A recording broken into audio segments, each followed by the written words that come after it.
هل صعود الدهب الأسبوع اللي فات كان صُدفة والّا كان نتيجة لقراءة فنية صحيحة؟ في تحليل الأسبوع اللي فات كنا محددين سيناريو واضح للدهب والحمد لله السعر مشي بالضبط زي ما كنا متوقعين، واحترم المناطق اللي اتكلمنا عليها وقدرنا نستفيد من الحركة في أكتر من فرصة.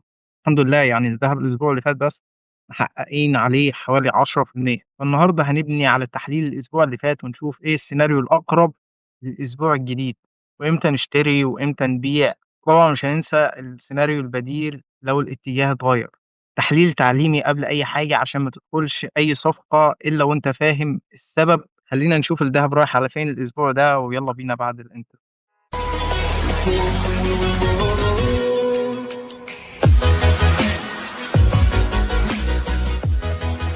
طيب تعالَ نمسح ده كلّه ونحدد مع بعض آخر قمة وقاع حقيقيين للدهب عشان تبقى فاهم إحنا ليه حددنا المناطق دي. ده آخر قمة وقاع، ليه القاع ده، ليه مش ده، وليه مش ده. زي ما أنت عارف إن أنا باشتغل بأسلوب الsmart money أو الSMC تمام. فأنا عشان أعتمد المنطقة دي كقاع حقيقي لازم يحصل سحب للسيولة أو سحب للinducement قبل الbreak of structure تمام.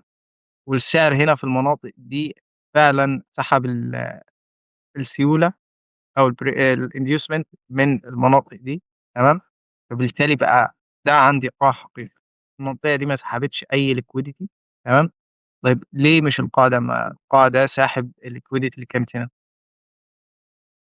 القاع ده أو القمة دي ما اخترقتش أو ما عملتش break of structure عشان أقدر أعتمد على المنطقة دي كinducement تمام.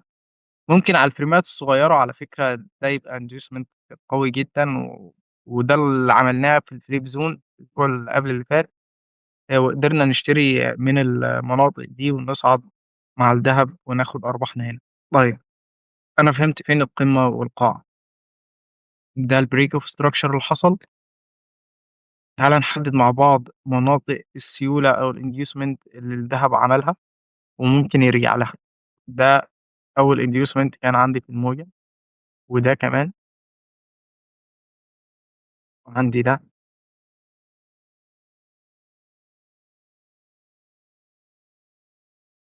وعندي ده.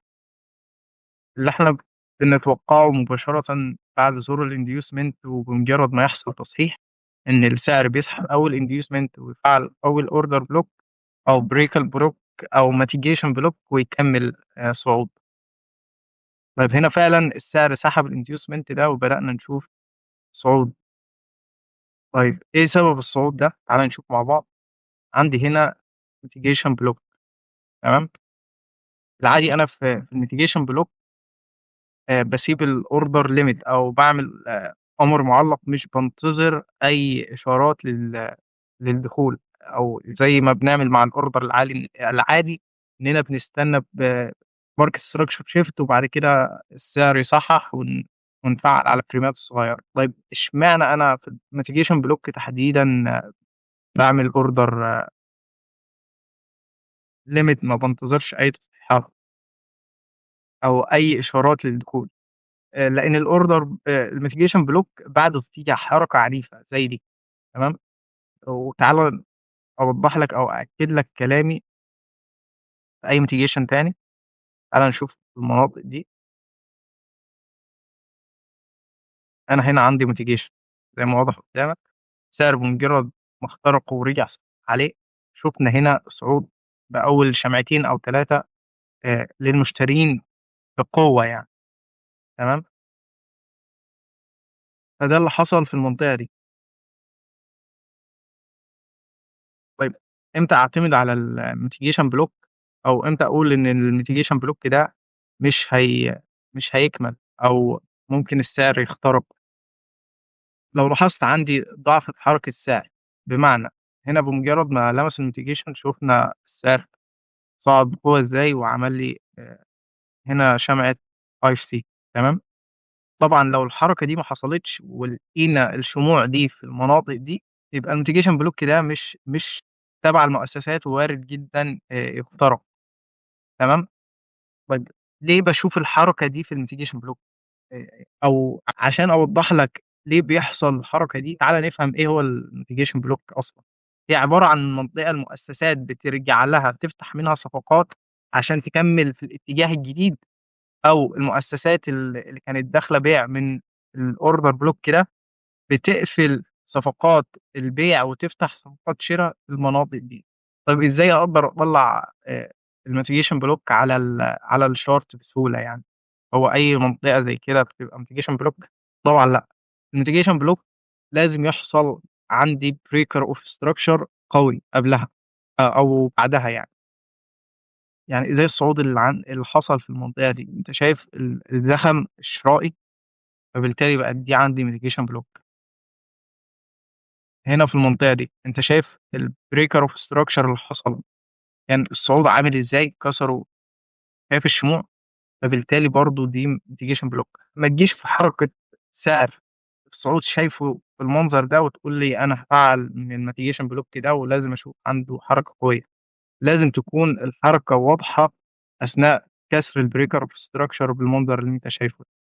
أنا ضاعت عليَّ وبما إن أصلًا كنا في آخر الأسبوع وما كنتش متوقع الهبوط العنيف اللي حصل للدهب ده في آخر ساعات يوم الجمعة، كنا متوقعين هبوط من المناطق دي، بس ما توقعتش إن هو يحصل بالسرعة دي. ما حددناش أي order limit، فهندخل دخولنا التقليدي، هننزل على frame ال5 دقايق نشوف هل حصل أي break of market structure shift نقدر ندخل منه والّا لأ. هتلاحظ إن عندي هنا market structure shift، ودي شمعة IFC هتلاقيها سابقة سيولة قاع قبل كده، تمام. فبالتالي دخولي هيكون من شمعة الIFC مستهدف بُص جديد، بس في الغالب ده مش هيحصل، هاقول لك ليه مش هيحصل. لو نزلت معايا على frame الربع ساعة، أنت شايف الحركة العنيفة دي، ما أعتقدش إن الدهب هيقدر يصعد يخترقها بالسرعة دي. هي ممكن تحصل تمام، بس صعبة. فبالتالي كمان ممكن يبقى عندي صفقات بيع من الmitigation block ده، بس زي ما قُلت لك لو السعر هنا عمل لي شمعة بالمنظر ده، هاقفل صفقتي على طول. أنا بمجرد ما السعر لمس الmitigation ولقيت شمعة مثلًا صغيرة جدًا يعني زي الشموع دي، بالتالي دي ده مش mitigation block والسعر هيخترق وممكن يكمل، تمام. لقيت ردة فعل بشموع قوية زي كده أو زي دي، فبالتالي ده mitigation block صحيح وأقدر أعتمد عليه إن هو ممكن يعمل لي break of structure في المناطق دي، تمام.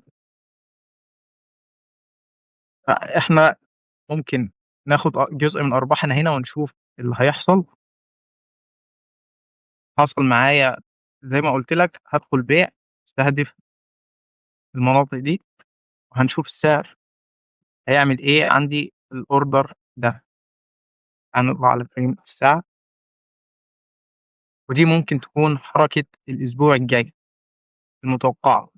طيب أنا لو دخلت بيع من هنا فعلًا السعر نزل بالمنظر اللي أنت شايفه ده، لو كسر عندي منطقة الinducement دي، فبالتالي آخر أمل للصعود قبل ما يعمل market structure shift هو منطقة الflip zone دي، تمام.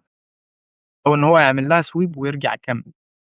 حصل حاجة غير كده فبالتالي هنشوف الدهب هابط للمستويات كام. لحظة بس الشارت يحمّل. هنشوف الدهب هابط على الأقل ل4000، ممكن كمان يوصل 3800، تمام. طيب ليه أنا متوقع بالرغم من حركة الصعود اللي أنت شايفها دي، ليه متوقع انهيار الدهب من المناطق دي للمناطق دي يعني؟ زي ما قُلت لك هنا تعالَ نفهم ليه أصلًا حصل الهبوط العنيف ده. يعني أنا كنت متوقع الحركة دي، بس ما كنتش متوقع السرعة، فاهمني؟ هتيجي تشوف معايا هنا تلاقي order إن دي على الframe اليومي أصلًا كلّها، دي كلّها منطقة اهتمام أو منطقة order block وارد الهبوط منها. أنا منتظر من المناطق دي break of structure على market structure shift على frame النُص ساعة عشان أقدر أبيع واستهدف الliquidity دي كلّها، تمام. فالسيناريو الهابط زي ما قُلت لك مناطق البيع اللي حددناها مع بعض ممكن تاخد هدف عند الأوردر ده ونشوف هل هيحصل market structure shift ونقدر نصعد معاه عشان يعمل break of structure، والّا هيكمّل للمناطق دي زي ما قُلت لك، عند تقريبًا من 4000 ل3800. ممكن تسيب صفقاتك أو باقي أرباحك مفتوحة للمستويات دي. الأصل في التحليل ده موجود، يعني أنا ممكن أعمل لك فيديو تاني على الدهب غير ده كتحليل موجي، مش عايز أدخّل الاتنين في بعض، بس وارد جدًا السعر قبل ما يعمل لي أي break of structure هنا هيرجع ياخد الliquidity دي كلّها عشان يقدر يصعد ويكمّل. هتقول لي أسعار الفايدة بتدُل على صعود الدهب وكل المؤشرات اللي حاصلة بتدُل على صعود الدهب، أنا ما باقولكش إن الدهب هينزل ده كلّه الأسبوع الجاي، تمام، ومش نافي خالص سيناريو الصعود. زي ما قُلت لك إحنا ممكن نشتري من فريم الدقيقة مستهدفين break of structure، وممكن كمان تسيب هدف مفتوح للبُص، بس لو حصل أي تغيُّر زي ما قُلت لك من المناطق من المنطقة دي ولاحظنا إن في هبوط قوي، ممكن زي ما قُلت لك ناخد بيع بهدف كسر القاع ده، ونشوف السعر هيعمل إيه في المنطقة دي. قدرنا نشوف منها صعود قوي وmarket structure shift على فريمات صغيرة، فسيناريو الصعود هو الأقرب. لقينا اندفاع بنفس المنظر ده، يبقى سيناريو الهبوط هو الأقوى. هاشرح لك السيناريو بالتفصيل، وهاشرح لك السيناريو موجيًا بالتفصيل في فيديو تاني. آآ ببساطة شديدة ليه أنا متوقع ده، سواء دلوقتي أو بعد كسر القمة دي، ليه متوقع الهبوط ده؟ لإن ده مش تصحيح للموجة دي كلّها، دي الموجة 3 ما أعتقدش إن ده يكون تصحيحها. في نفس الوقت أنا في المناطق دي مش قادر أطلّع 5 موجات خالص، يعني عندي A، B، C، والصعود ده مش قادر أطلّع فيه 5 موجات برضه، فبالتالي الصعود ده كلّها A، B، C، فبالتالي ده نموذج زجزاج وأنا عندي موجة دافعة هنا، هيكون في موجة قوية كمان وحادة عشان يكمل نموذج الفلات ما قبل الصعود، وده باختصار. خلّينا نركّز على على السيناريوهات القريّبة. يبقى أنا عندي دي منطقة شراء مستهدف بيها ال الmitigation block ده أو الbreak of structure، تمام. لو لاحظت لو لاحظت ردة فعل قوية من السوق على فريم الساعة إشارات للبيع، هابيع مستهدف الorder block ده. حصل market structure shift أو change أو تغيير للهيكل في المناطق دي، يبقى هاشتري من المناطق دي مستهدف الBOSS، والسعر هيكمّل، ممكن يعمل بُص على الفريم اليومي كمان من المناطق دي. ده ما حصلش يبقى السيناريو التاني البيعي هو الأقرب. أتمنى أكون وضّحت لك الصورة وفهمنا فين مناطق البيع وفين مناطق الشراء للأسبوع الجاي بإذن الله، وهانزّل لك النهارده أو بُكرة بالكتير تحليل بناءً على Elliott wave ليه أنا متوقع الهبوط سواء دلوقتي أو الأسبوع اللي بعد الجاي للدهب لمستويات 4000. فبكده يكون انتهى الفيديو، لو استفدت ما تنساش اللايك والاشتراك في القناة وتفعيل زر الجرس عشان يوصلك كل جديد، وأشوفك على خير في الفيديو الجاي.